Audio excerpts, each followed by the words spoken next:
Menjawab hoaks Erick Thohir tentang tim Amin yang ia sebut akan bubarkan BUMN, begini jawaban tegas Anies.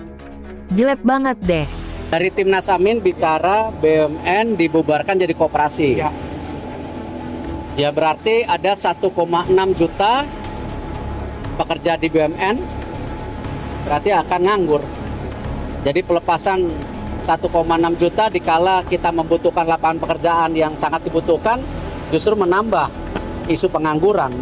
Saya lihat juga di sosmed nih Pak Anies nih lagi dibilang Pak Anies lewat timnasnya pengen menghapus BUMN dan mengganti dengan koperasi kalau menang. Ya ini sepertinya ada yang perlu diluruskan nih Pak Anies nih. Bahkan sudah diberikan statement sambutan dari yang bersangkutan gitu. Bertanya, kalau BUMN dihapus, gimana nanti pegawainya? Gimana jutaan pegawainya? Silakan diluruskan Pak.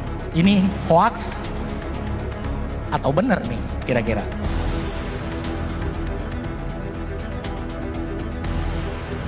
Jadi gini, ada jenis informasi yang kalau kita mendengar sudah langsung tahu ini masuk akal atau tidak. Oke. Nah, kalau ada jenis informasi yang kita dengar tidak masuk akal dan dikutip oleh yang memegang kewenangan, maka yang memegang kewenangan tidak sedang menggunakan akal sehat.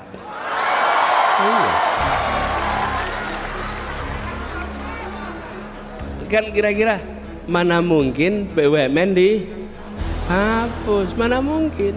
Jadi ketika kemudian itu malah Pak Menterinya yang ngomong, loh Pak Menterinya memang nggak berpikir kritis gitu. Di mana critical thinkingnya gitu kira-kira. Ini sebelum ngomong soal substansinya ya. Jadi ketika mendengar informasi itu kita bisa nakar, oh ini masuk akal atau tidak gitu. Ini jelas tidak masuk akal. Nah, apa yang terjadi? Malah justru harus ditata ulang. Kelihatannya BUMN kita ini sudah banyak yang mengalami problem yang terlalu besar. Kita nggak usah bahas di sini problemnya. Nanti kita mengalami penambahan pikiran. Tapi yang saya ingin sampaikan bahwa itu tidak benar, itu fitnah dan fitnah yang tidak masuk akal. Kemudian kami ingin tegaskan, BUMN ke depan adalah BUMN yang menjalankan fungsi negara. Negara itu punya dua tangan. Satu namanya birokrasi, satu namanya korporasi. Yang disebut birokrasi itu kementerian, dinas, badan, itu birokrasi. Yang kedua namanya korporasi, BUMN, BUMD. Okay? Dua-duanya punya tugas melakukan pembangunan. Jadi badan usaha milik negara jangan dipandang sebagai badan mencari untung bagi negara. Negara tidak bekerja mencari untung. Saya tadi malam katakan negara tidak berdagang dengan rakyatnya. Oke? Jadi dia menjalankan fungsi pembangunan. Nah, ada jenis-jenis kegiatan yang kalau dikerjakan pakai birokrasi sulit. Lebih mudah bila dikerjakan lewat korporasi. Saya beri contoh, kami di Jakarta mengelola kendaraan umum. Bisa dikelola pakai dinas perhubungan, bisa. Tapi kalau pakai dinas perhubungan ada ketentuan regulasi yang rumit.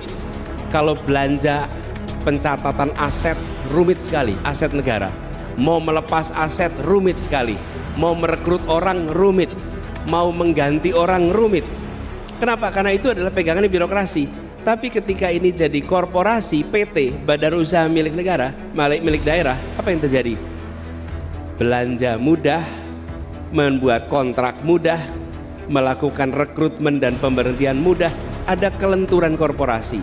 Nah ini yang diharapkan ke depan. Jadi kita negara mengandalkan pendapatan dari mana? Satu dari pajak, yang kedua dari pendapatan non pajak dari misalnya sumber daya alam dan lain-lain.